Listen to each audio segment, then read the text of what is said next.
Hello again, Nadel's Historic Firearm Foundation back again. It's been a little while, but brought to you the Model 1913 Smith and Wesson.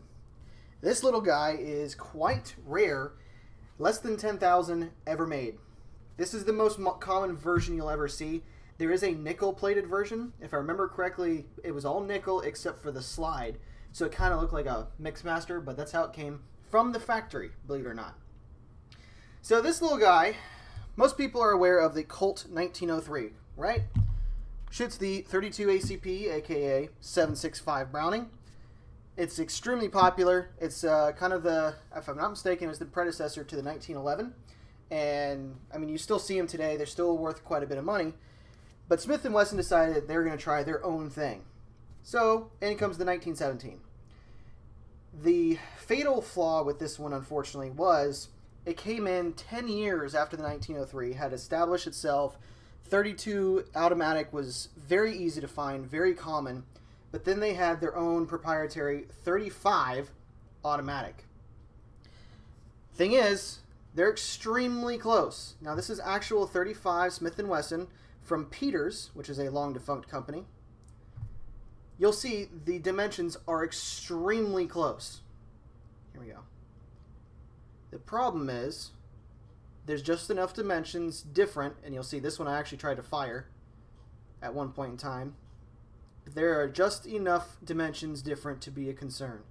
Lots of people will say that they have fired 32 ACP through this every single day, no problems whatsoever. Cool.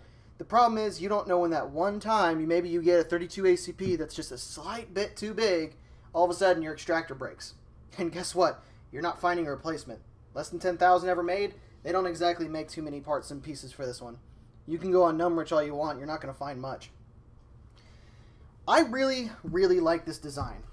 The thing is with this guy is if you look, it's a little bit different. And they've got, I believe it was 5 different models total with different pieces and parts. But for the most part, this is the design. You have a grip safety. And you also have a dial safety in the back. Right here. So both of them have to be correct. This has to be in the fire mode, and this has to be depressed in order to pull the trigger. I think it's pretty neat because you can actually, this right now, as it sits, it's safe to, it's safe. The safety's off right here, but this one's still on. So I can come in here, nothing. Nothing's going to happen. Good to go. But as soon as I need to shoot it, if I need to use it, you know, back in the early 20s, if I was using it as a concealed carry, as soon as I pull that, or press down that lever and pull the trigger, it's going to go bang. Of course, if you can find the ammunition. Now, another really cool thing about this pistol is the slide. You try and pull it back normally, you're not going to get anywhere. The way it's designed is it's actually a little push button, and you slide the slide back. Just like that. It bypasses certain springs and everything like that in order to make it extremely easy to slide back. Like right here, I mean, this takes nothing. Nothing at all. Your regular 1911s, it takes a lot more force because you're moving a lot of metal and a lot of springs and everything. But this bypasses the spring, and the slide is very small. So it takes nothing to rack this guy back. Multiple people I've had them just, hey, rack it real quick. Showed them a little button, and they were blown away about how smooth it was, how easy it was. So that's the different safeties. The mag release on here, I think this one's a little busted because there's no spring tension. It doesn't pop out or anything like that. But, I mean, this is also a very old pistol. So here you go. You can put it back in. This, again, I believe this is supposed to spring shut. I actually had a second one of these at one point. That one was a lot springier. This one just doesn't. And it could just need cleaning. It could be the spring's a little busted. But either way, it still works. Let's see. So if you need to disassemble it to clean it, because the Lord knows if you're just getting one for yourself, it's going to need some cleaning. This is how you do it. You pop open the trigger guard, you slide it open. Bam, there it is. You've got access to the barrel, you've got the mainspring, the slide, everything you need to clean, it's right there. And if you're trying to put it back together, slap it shut and push in this little guy. You'll notice there's a little notch. There's a little notch in there. You have to make sure that they coincide. So hang on. There it is. And that's how you disassemble it. That easy. Put this guy back in here. Oops. Sorry about the earthquake there. Alright, so this guy does have a guide rod and everything, but you'll notice it's actually on the top. A couple of the other pistols have done that, and it moves the barrel down a little bit, and granted, it's only a 35/32, so it's not going to have a lot of recoil, but when the barrel is closer to your hand, the better control you're going to have over it. So, that's the 1913 in a shell. Going back to the ammunition, this is all the ammunition I've ever acquired for this pistol. That's it. They're expensive as hell if you can ever find them. And that's just because they never really made them. Like I said, there's less than 10,000 of this pistol ever made. This one was about halfway through at 5,400. Unfortunately, most of this ammo, really, I can't shoot. I showed you earlier one of the ones I have, and I don't know how good the quality is, but you'll see a row of dimples. These are still unshot. And I'm not sure if it's because the mainspring's been weakened over the years or this stuff has just gone bad. But I'm hoping at some point in the future to get a die so I can reload them, break them down for parts, reuse the brass, and hopefully have a couple rounds I can shoot out of it.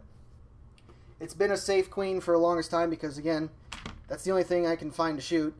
The ammunition is extremely similar to the 32, like I said. For a function test, I actually did shoot a couple rounds that was like less than a magazine, just to make sure it worked, and it did. But the thing is, like I said, there's just a small enough difference to make you a little bit concerned to do that. So I would not personally recommend it. Granted, if it's your pistol, you do as you wish. That's my disclaimer. I would not personally do it again because I like it too much. I love this little thing. So yeah. As far as the 35 Smith and Wesson itself, the reason why it is called 35 is because Smith and Wesson decided we're going to sound bigger and badder than Colt and make the 35. However, the diameter is the bloody same. The barrel is the same. I don't know why they did that, but it was actually what destroyed this pistol. They eventually did try and make a 32. You'll notice that the barrel and everything is much smoother. It doesn't have the ridges and the lines and everything. But it actually sold worse than 35 and worth considerably more. Because at this point, the model 1913, no one knew about it. Everyone wanted a 1903 at that time. So there you go. Great idea. Beautiful pistol. Unfortunately, didn't quite make it. But yeah, this is Smith & Wesson's first and only forte into automatics for decades. They eventually finally did come back out, and it was, I believe, the 60s or 70s, but it was an extremely long hiatus that they just stayed and made sure they worked on their wheel guns, which are outstanding. So there you go. That is the model 1913, how to break it down, a little bit of history about it. If you have any questions, let me know. And I think I'm going to do a little bit of difference on this one, and I'm going to show you a little teaser of what's coming up next time. Believe it or not, that's a rifle. Tune in next time, and you'll find out what it is.